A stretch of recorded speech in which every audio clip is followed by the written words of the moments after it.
The topics and opinions expressed in the following show are solely those of the host and their guests and not those of W4CY Radio, its employees, or affiliates. We make no recommendations or endorsements for radio show programs, services, or products mentioned on air or on our web. No liability, explicit or implied, shall be extended to W4CY Radio or its employees or affiliates. Any questions or comments should be directed to those show hosts. Thank you for choosing W4CY Radio.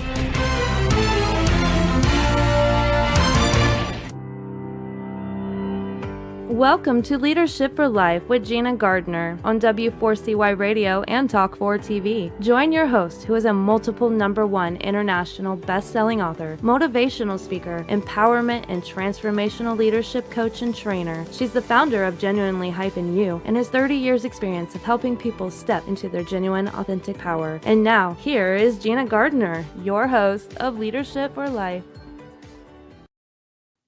Hello there. And welcome to the show. I'm really excited about today's show. It's all about happiness. And when you look at the news and what's going on around the world, we certainly need to have the opportunity to feel happy. Have you ever wondered why it is when you ask people what they most desire, happiness is often at the top of their list, and yet they find it so difficult to achieve and sustain happiness? Those of you who've listened to the show before will know that I believe happiness is a choice, and that even when difficult things happen, you still have the choice to be happy or not.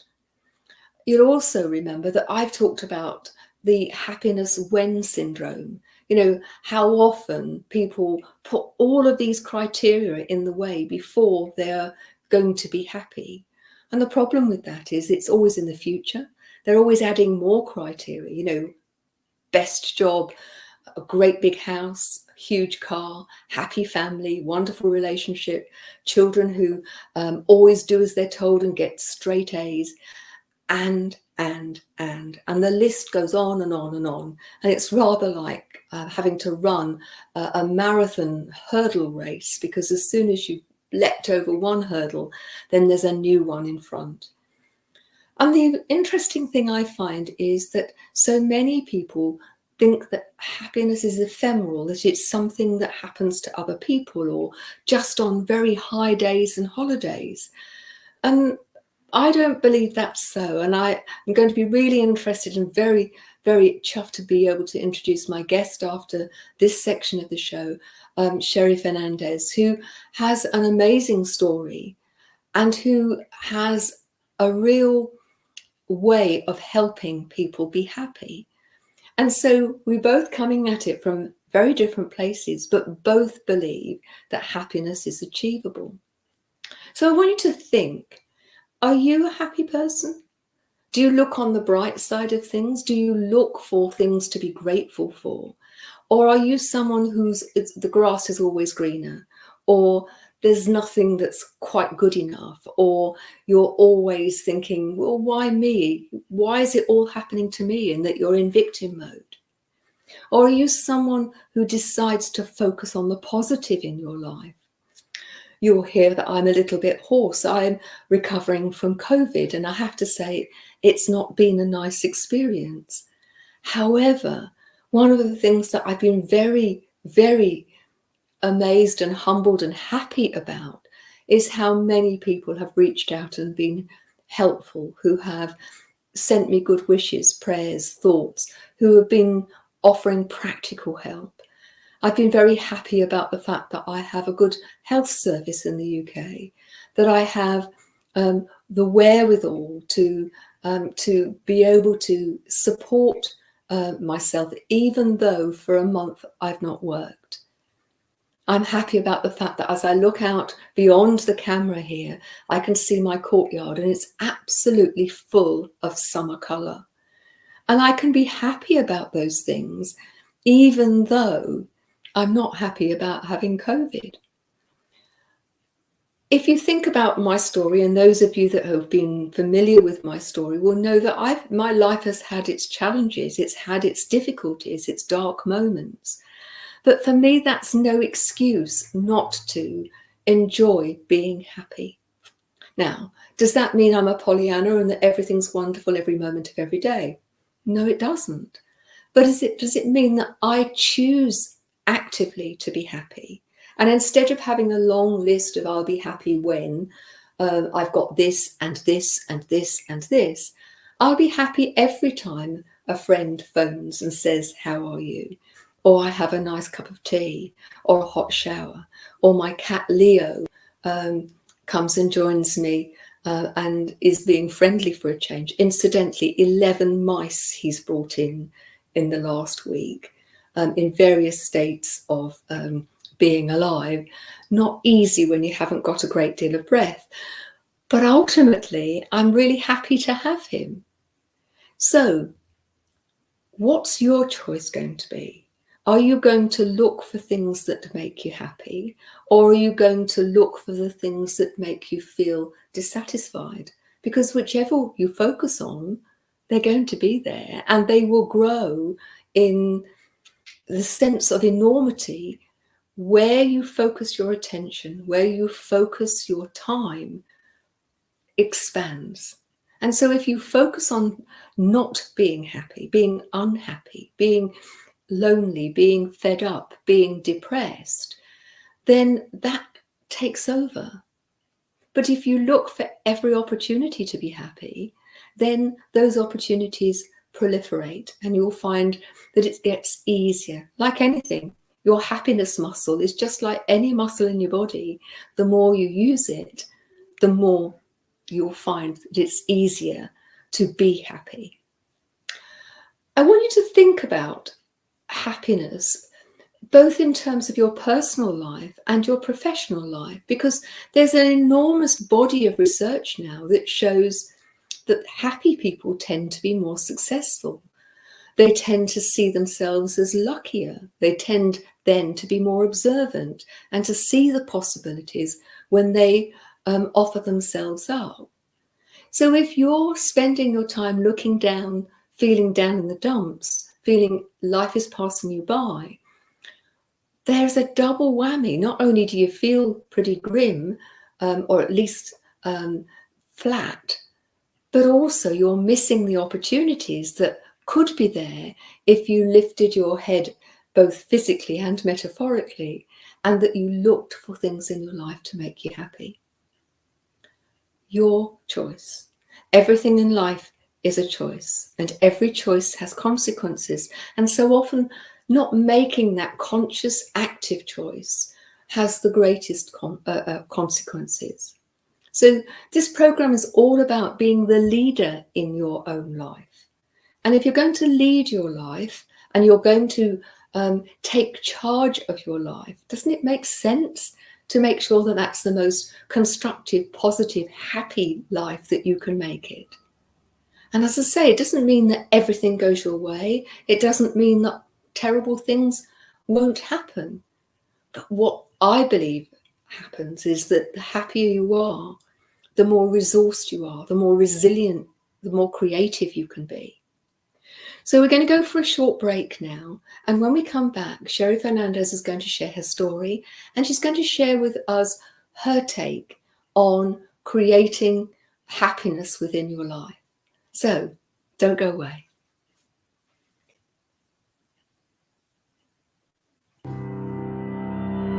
You have been listening to Gina Gardner on Leadership for Life.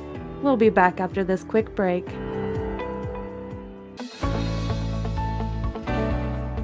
Want to get the best out of life personally and professionally? Are you ready to step into a life which excites and fulfills you? Well, the right place for you is Leadership for Life with Gina Gardner on W4CY Radio and Talk4 TV. We will share with you stories from inspiring people, a wide range of guest experts, and lots of practical strategies to help you get the very best out of your personal and professional life. Leadership for Life is a radio and TV show focused on helping you live a happier, more successful, and fulfilling life. Join international best-selling author, motivational speaker, empowerment and transformational leadership coach and trainer, Gina Gardner, live every Thursday, 1 p.m. Eastern Time on W4CY Radio and Talk4 TV. Become the leader of your own life. Gina Gardner's #1 international best-selling book, Thriving Not Surviving: The 5 Secret Pathways to Happiness, Success, and Fulfillment, provides you with the foundational principles on which to become the best leader of your own life. It's available as an ebook, paperback, hardback, and as an audio from genuinely-u.com, or also from Amazon. Every one of the principles have been proven to work for the countless people who have used them, including the author. Now, let's put them to work for you. If you're ready to discover your true leadership life design, accelerate your journey with an invitation to join Gina for a Leadership for Life VIP Day. Choose your journey of self-discovery where Gina will help you navigate your way to happiness, success, and fulfillment. To find out more, email Gina at genuinely-u.com. Welcome back to Leadership for Life. Here is your host, Gina Gardner. Hello there, and I'm really thrilled to be able to welcome Sherry Fernandez to the show. Let me read a little bit about her. Sherry Fernandez has for two decades been a speaker, teacher, mentor, and is now a best-selling author. Her new USA Today and Wall Street Journal bestseller, Life Mastery: Personal Progression Towards an Infinite Potential, tells her own rags to riches story and explains the principles and tools she's used for success. She has taught those principles to hundreds of people who've also found success and the happiness that follows using the Life Mastery program. So, without more ado, let me welcome Sherry Fernandez. Thank you, Gina. Thanks for having me on your show. Oh, my absolute pleasure. What I'd really like to start with, Sherry, is if you would share your rags to riches story, because I'm sure there's plenty there to inspire people. Yes, I'd like to share that story. It's kind of a two-part thing. When I was a child, a pretty volatile childhood, and my mother left my father when I was like 7. I had 3 little sisters, and she wasn't very well equipped. It's 1962, so it wasn't a time where women typically were well equipped to take care of 4 children on their own. But I was kind of left on my own to wander and to do whatever morning till evening. But I was I don't know if I was always a thinker, but I became a thinker in that time. And somewhere in all my wandering and thinking, I thought, oh, I'm somebody special. I don't know how I thought that. I was just a ragged little girl wandering around the streets of a little town in Utah. But I somehow got the idea that I was special and there were great things. I could go to the movies anytime I wanted to, and I did that a lot. Maybe that's where I got the idea. I don't know where I got the idea.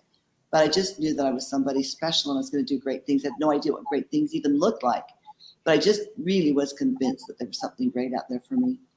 And after some more moving and marriages and that kind of thing, there was a few years of stability in my late teens. And then I graduated at 17 and I kind of went crazy, just got involved in, it was a sex, drugs, and rock and roll era.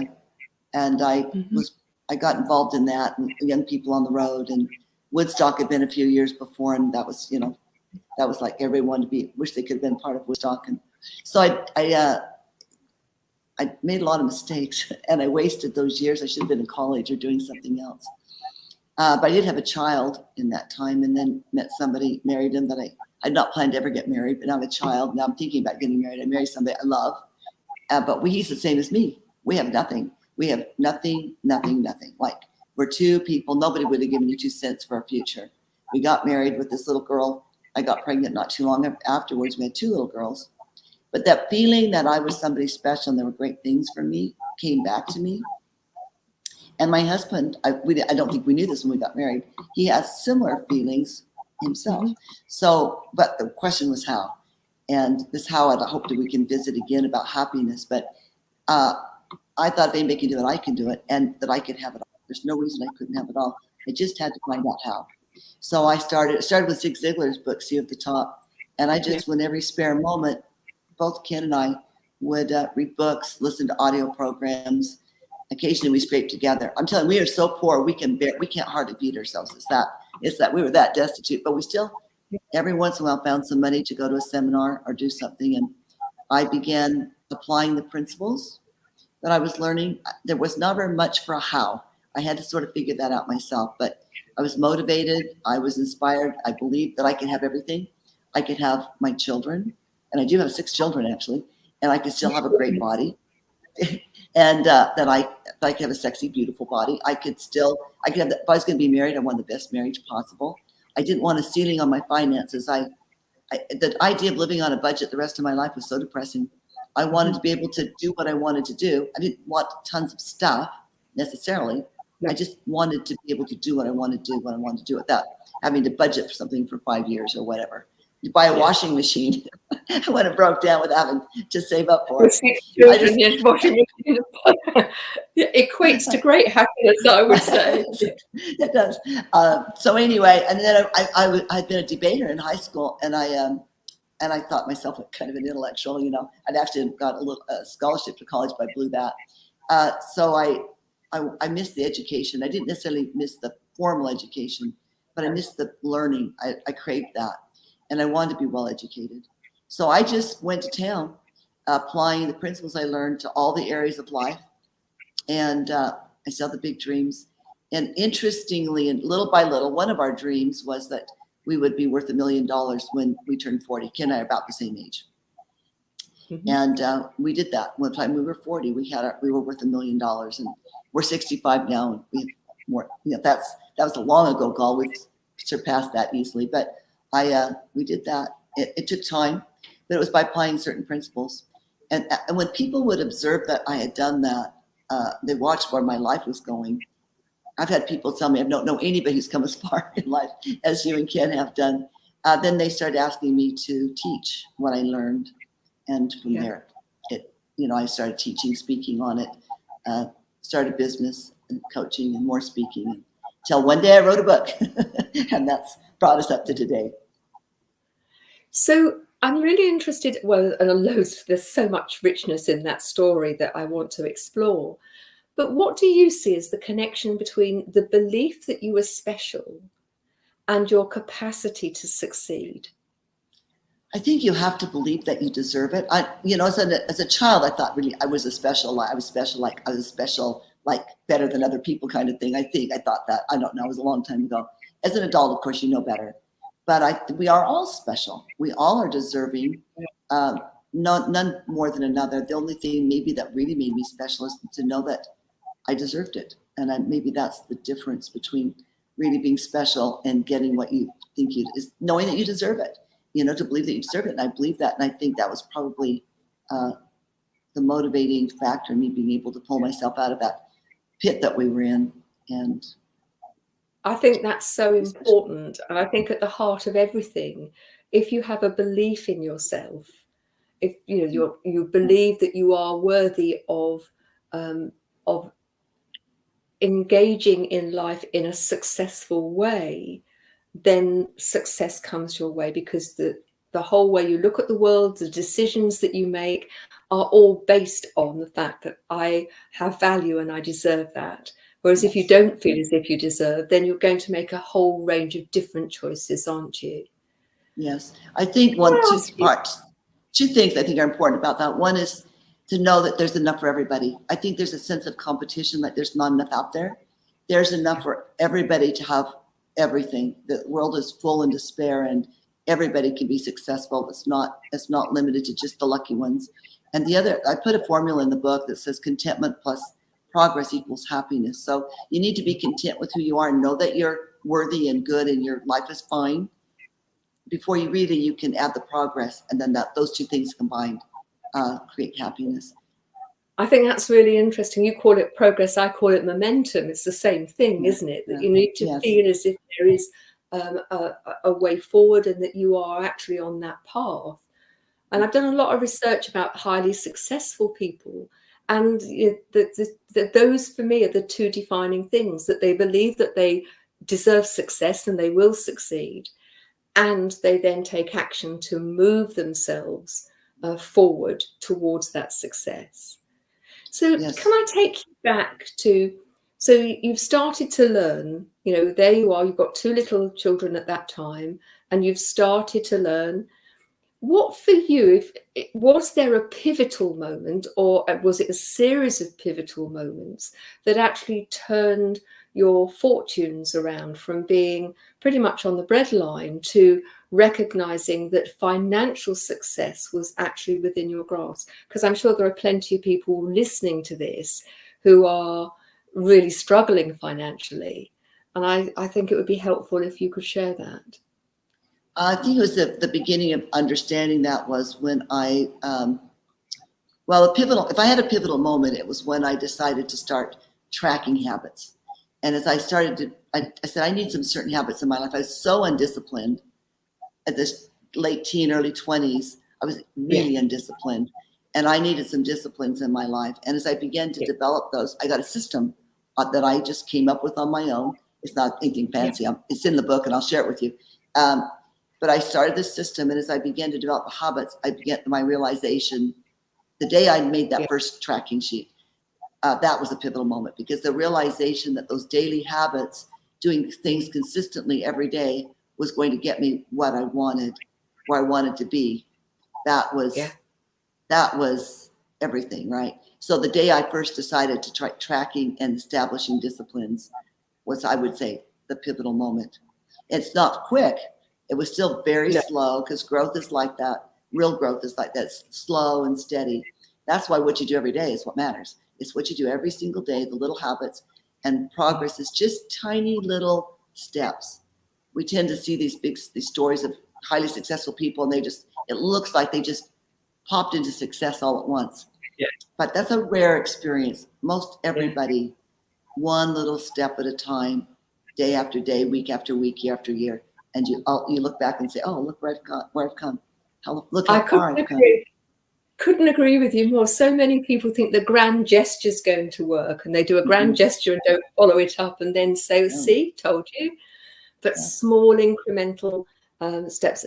And I think you're so right. It's those habits that we engage in most of the time without conscious thought that make the difference.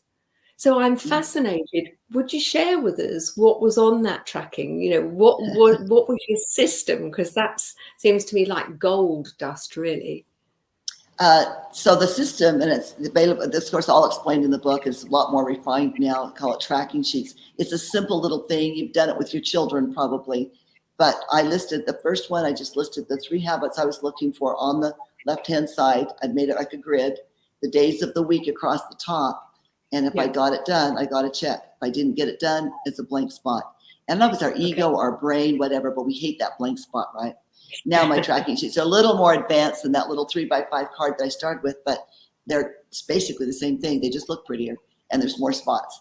Did you want to know what? Go ahead.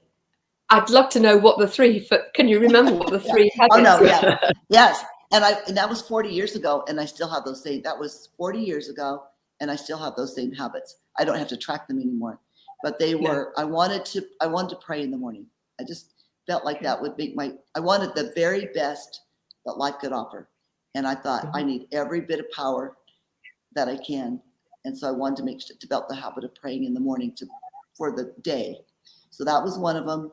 Reading was one of them. And then exercising every day was one of them. Actually, I think journal writing was first. Then I added exercise after that. All those things I still do to this very day. I never miss some of those. I mean, never miss any of those, actually. I've got a plan, and I just don't miss those things. And what's so interesting about all of those is that none of them cost you anything other than time and attention. Fortunately, because I had no money. Well, and so many people make the fact that they haven't got money the excuse that they can't do things, when so many of the things I believe that can make you much more able to achieve sustained happiness are free.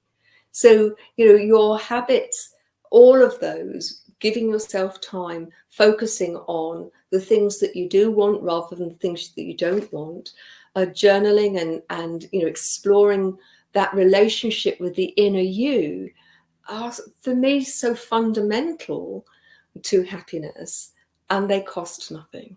Constantly. And there's no reason why you can't do them. Right. Sorry, and it may not. Yes, you may not look like, oh, how am I going to get my first $1 million by exercising every day? It doesn't look like there's a direct line from here to there, but there really is the disciplines that you develop, the abilities that you learn along the way, and just actually the actual act of these things, these daily habits, actually build up to a successful life. And then you can build on those. I had a friend once ask me a long time, ages ago, how you get self-discipline. And I was like, I don't know. At that time, I was still just new in this, right? But I learned that you develop one discipline, then you can add another one and another one and another one. But you have to start. You can't put them all in at once. You've got to start with just a few and then build on those. I think that's really sage advice for anybody, is that, trying to do it all at once, you can't eat a cow in one sitting or a field of corn. It's overwhelming. But bite by bite, you can. And I think that's so important. So, okay, you've now started all of your habitual practices, that you are building the muscle, if you like, your happiness and success muscle. What for you then took you from that place? What were the stages, if you like, that took you to your success and to the point where you decided to write a book to share all of your wisdom with other people? The disciplines, of course, I continue to build disciplines, and I still do that. I was about, it's a recession, actually. We were retired before the recession, and my husband had to go back. We were in construction supply, so we had to go back to the business and rebuild it. And I thought, I've got a mission statement, and which I share about in the book, about everybody needs a mission statement. And so I had the means, my children were raised, I could do whatever I wanted to do. But I thought, I have this mission and I have this message. And so I started a business, fitness and personal development, because I'd already been speaking on these topics for a while and teaching people. And I had a lot of background in fitness. So I started this business, and interesting side note to that, hugely successful in results, not successful in income. I lost quite a bit of money in that business, and I felt bad about that. But when writing the book, I realized the story wasn't over. I could not have written the book without the business, weirdly enough. Yeah. So that story wasn't over. I thought I'd close the door on that chapter of my life, and it didn't. But after I sold my business, I was doing some coaching, and people for years had said to me, you should write a book. After I'd speak, they hear me speak, they say, you should write a book. I'm like, I am not a writer. I'm a speaker. Take notes. Yeah. I'm not going to write it. But then just a number of people said to me again, close together, you should write a book. And my husband said to me, he's a very wise man, and he gives me advice. I take it usually. And he said, you should write a book, Sherry. And I thought, yeah, I should. And I sat down, and Gina, I'm telling you, it flowed out of me. I don't even have that many hours into that book, and I'm not a writer, and yet it's a beautiful book, and it's got a ton of information in it.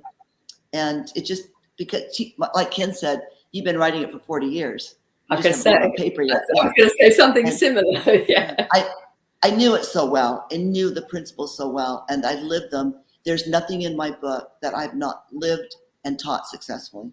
I didn't put any just good ideas. I don't care how well proven they were. If I didn't know it by my own experience, both personally and in teaching, it's not in the book. And I have to say to you it's my approach too, that there's nothing that goes into any of my books which isn't from the heart and authentic, in the sense that I've lived it, done it, know it works, and then used it with other people. And so that, I think, is such a powerful background for people who may want more out of life, who want to be more successful and happier, to come to someone who is actually authentically, genuinely living that. It's so important, isn't it? It is. I think in this genre, it's rare, actually. And as I understand it, there's people who are going to build a coaching or speaking career. They write a book on a something by collecting information. It's fine. I've read a lot. I read those books. Well, I read them for a while. But it's rare to do what you're doing or what I'm doing, where somebody has written something. The people who really affected my life were the Zig Ziglars and the Jim Rohns of this world, who went out and they did something and were successful. And then they came back and taught other people how to be successful. And that's the natural order. To decide you're 25 and I'm going to be a life coach, that's not the natural order of things. You have to live it first. Learn it, live it, then teach it. That certainly resonates hugely with me. I think if people are doing research and then reporting about other people, as long as they're upfront about it, Of course, I yes. get concerned when people take on other people's stuff as their own and there's nothing to back it up. But I just like to, because I think this is such an important what's certainly such an important part of life. I mean, if you look what's going on around in the world, there is so much unhappiness and despair and division and fear. And we've got to find a way of helping people move from that place, because you can't be happy and successful if you're coming from a place of fear, can you? No, you can't. Now, we're of a very similar age. I'm just a little bit older than you from what you just said. But I think it's really interesting because I get a sense that you've not hung up your duds and said, I'm finished now. So what's the dream for you? Where are you taking this? Because I think we women who have lived a life and who have much to offer, I think have got a really important role as we move forward. So Yes. I'm fascinated to hear about what you have to say. Sometimes I feel tired. I'm like, but what they say, aren't dead, can't quit. So I couldn't quit if I wanted to. I feel driven. I have a passion for the potential in people. And I can't help myself. I just reach out. I just was asking myself this morning why I agreed to meet with a few people. I thought, well, it's just who I am. It's just what I am and who I am. So right now, I'm working on the audiobook. I'm going to start recording that soon. And so I spend the next year promoting this book. I think it's valuable. I don't have any, like you said, those authors who are writing things to build a career is great. Good for them and to bring information out. But that's not what I did. I don't need a career. I don't need the money, although I will take it. I hope the book sells a bunch.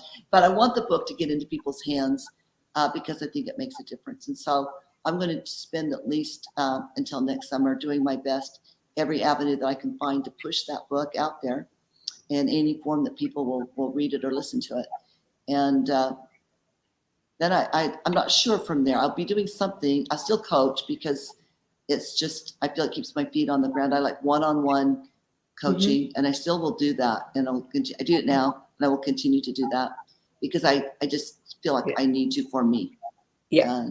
That's probably about as far as I plan, but I know whatever I'm doing, I will be doing moving forward in some way. Probably not another book. People say, are you going to write another book? I'm like, everything I know is in that book. So I don't know. I have another book in me. So I don't know about another book, but I'll definitely be promoting this one, continuing coaching. I've got a group of young millennials who would like to build a mentoring program on the book, who've worked with me and known me for a long time. And they would like to, and so I'm supporting them in building that business. So we'll have a mentoring program teaching these principles, but they will be people who've done it. They're not going to be people who are not practicing. No. So I've got that going. I'm going to let him run the business. I don't want to do any more businesses, but I've got that going. So that's the gist of it. And we'll see. Sounds great. And we need people to be making a positive difference in the world, don't we? Yes. So talk me through, we're coming towards the end of our time together. What for you are the overriding principles of living a successful and happy life? It's progress. It's I spoke to a number of, for a while, speaking to some audiences that I would ask this question. We'd established that we're all here to be happy. We want to be happy. Every normal, natural person wants to be happy. But the question is, then I say, well, how are we happy? And people are stumped. They don't know what makes people happy. And the simple fact of the matter is that what makes people happy is progress. If you think about backsliding and feeling like your life's out of control, you're slipping, backsliding, that is not happy. Being stagnant, which I don't really think there's any such thing. If you're stagnant, you're probably backsliding. Going backwards, yeah, going backwards. Being stagnant, there's no happiness in being stuck, right? It's miserable. The flip side of that is when we're moving forward, however small ways we're moving forward, that's happiness. And that's where we'll find it. We'll never arrive to our potential. None of us will. But that journey towards our potential, being a little better this week than I was last week, that's where happiness comes from. And it's just that simple.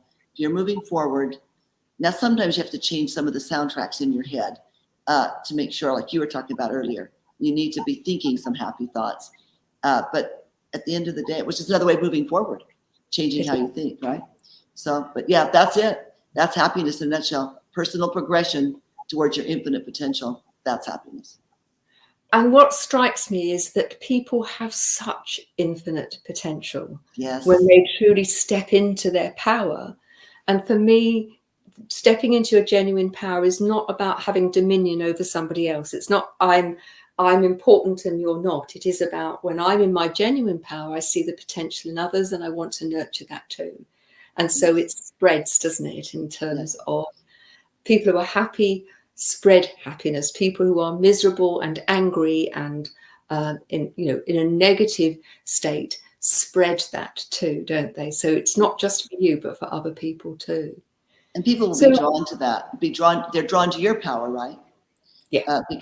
So that they'll be drawn to you, or drawn to, as people become that powerful person, people will be drawn to you, and then you can make more of a difference. Yeah.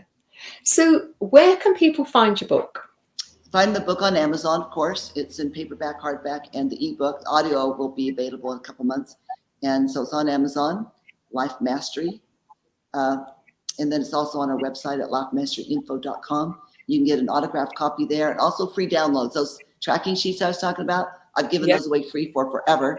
You can get those. You can get a reading list that I've read every book, so I can test each one of them.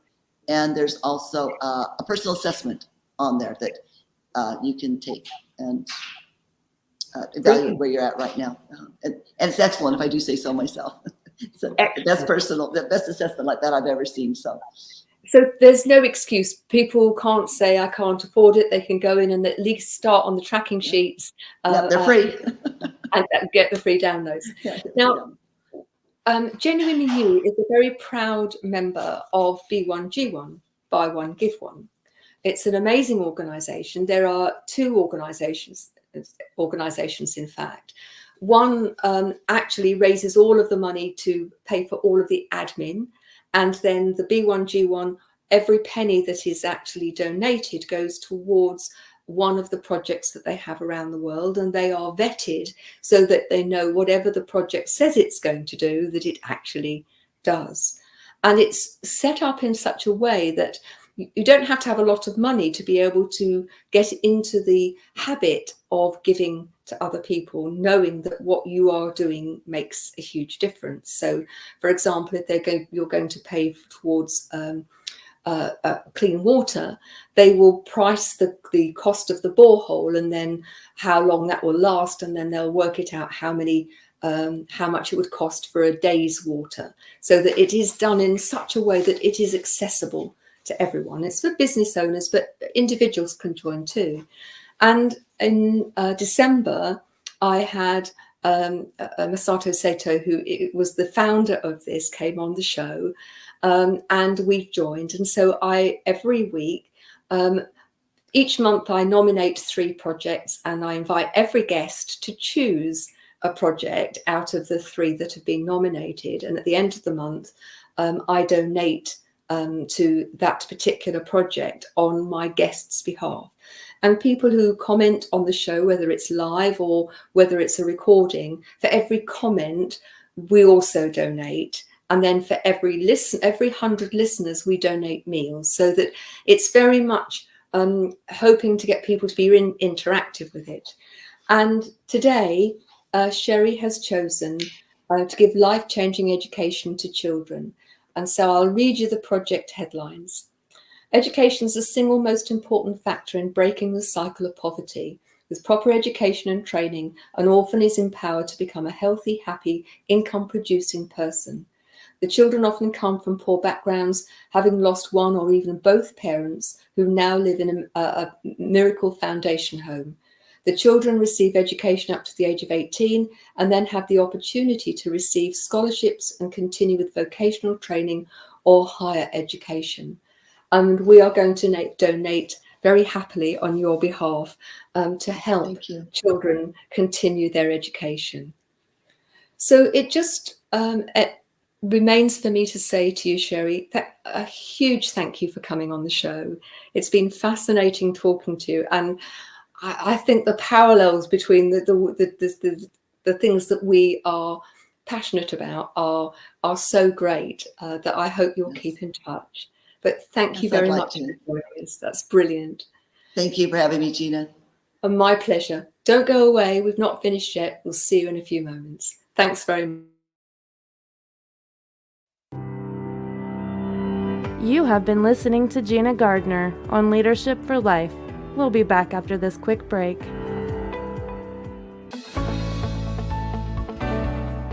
Want to get the best out of life personally and professionally? Are you ready to step into a life which excites and fulfills you? Well, the right place for you is Leadership for Life with Gina Gardner on W4CY Radio and Talk4 TV. We will share with you stories from inspiring people, a wide range of guest experts, and lots of practical strategies to help you get the very best out of your personal and professional life. Leadership for Life is a radio and TV show focused on helping you live a happier, more successful, and fulfilling life. Join international best-selling author, motivational speaker, empowerment and transformational leadership coach and trainer, Gina Gardner, live every Thursday, 1 p.m. Eastern Time on W4CY Radio and Talk4 TV.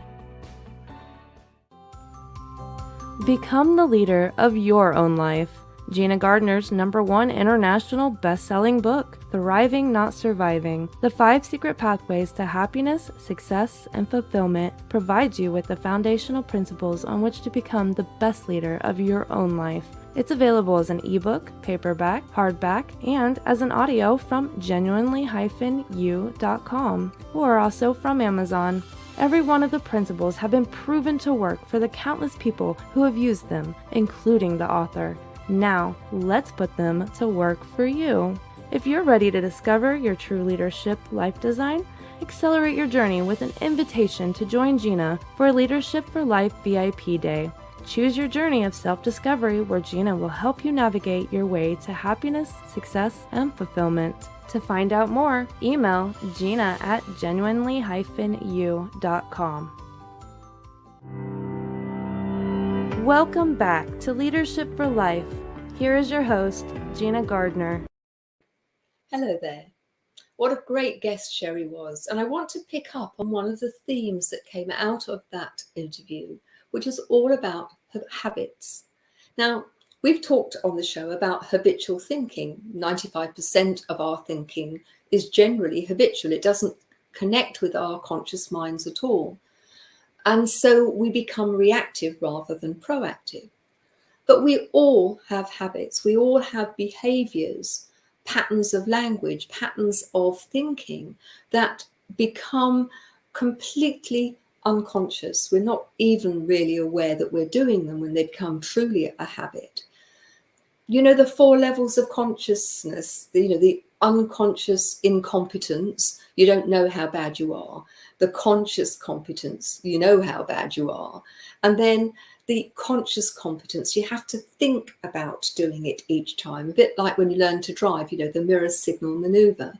And then finally, it becomes so embedded that it becomes unconscious competence, and you don't have to think about it at all. And if you think about the habits that Sherry introduced very early on in her progress to happiness, praying each morning, spending some quiet time, actually thinking about what the day was going to bring and how you would want that day to be. Journaling, being aware of that connection with that inner you and giving an opportunity to write. And we'll talk a bit more about that. But, in the same way that there are really positive habits, most people actually engage in a number of habits which are at least unhelpful, but really at times can be incredibly toxic. And if you think about success and money, one of the things that I find quite surprising when I work with clients who, maybe have an issue with money, that when you start to unpack the habits that they have around money, they will do things which mean that they will never, ever feel affluent, that they won't be abundant because they don't value themselves, and that they don't use money wisely, that they will buy stuff to make them feel better rather than working on feeling better themselves. They will get into debt and find themselves paying compound interest. When you don't look after yourself, you don't eat well, you drink too much, or you take drugs, or you use shopping all as an anesthetic to make you feel better, they're not going to make you happy. They're not going to make you successful. They simply, for a moment, mask the problem. But what I'd like to share with you is the power of journaling. For those of you who are not familiar with journaling, it is free writing. You don't have to worry about the spelling or the grammar because nobody else is going to see it but you. But it is an opportunity for you to just write your thoughts, to make space in that busyness for you to engage in a process where you actually are able to get those thoughts onto paper. And sometimes it's just a dump. You want to get rid of all of that shouting that's going on in your head. And other times it's to explore possibilities and to be creative. Sometimes it's just seems like rubbish, but later on there always to me seems to be a relevance to it, although often at the time I can't see it. And what I wanted to share with you is that I've created a range of journals. They're all available on Amazon. There are some that are designed, for example, for leaders, how to be a profitable, enlightened leader, how to be for emerging leaders, for authentic leaders, how to engage with yourself in a way that enables you to be a better leader. I've got journals for those people who are empaths in terms of how they can work with themselves to be stepping into their true power rather than sabotaging.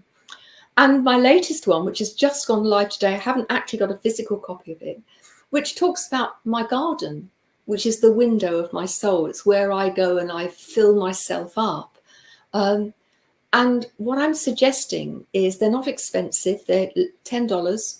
That you engage with one or other of the journals, because what they do is they set it up. If you're not familiar with it, you have an introduction, and then it sets a question each day, or a suggestion each day, or a quote each day for you to think about and for you to write on it. You do it all within the book, and it's designed to help you get into the habit. And, there's such power in that habit. So go and have a look at Amazon. There are several to choose from. And in a sense, just go for the one that draws your attention, because that'll be the right one for you.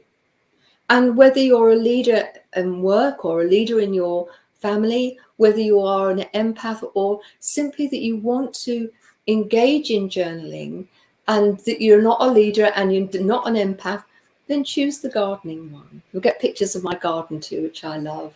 And it will just give you that capacity to create and embed the habit of journaling.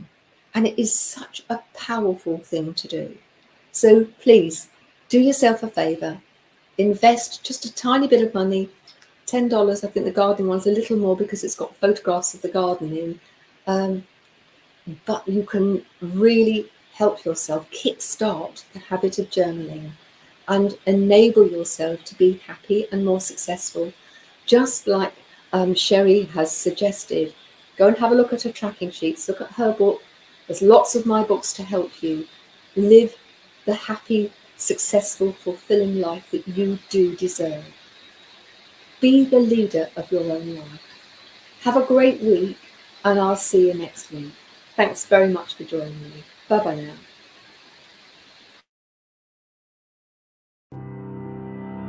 You have been listening to The Leadership for Life with your host, Gina Gardner. Make sure you tune in to W4CY Radio and Talk 4 TV next Thursday and every Thursday at 1 p.m. Eastern Time for more Leadership for Life. If you missed any part of this episode or just want to hear or see it again, you can find the archive of the TV show on Talk 4 TV's YouTube channel and the podcast of The Leadership for Life on iHeartRadio, Pandora, Spotify, Amazon Music, and wherever you listen to your podcasts.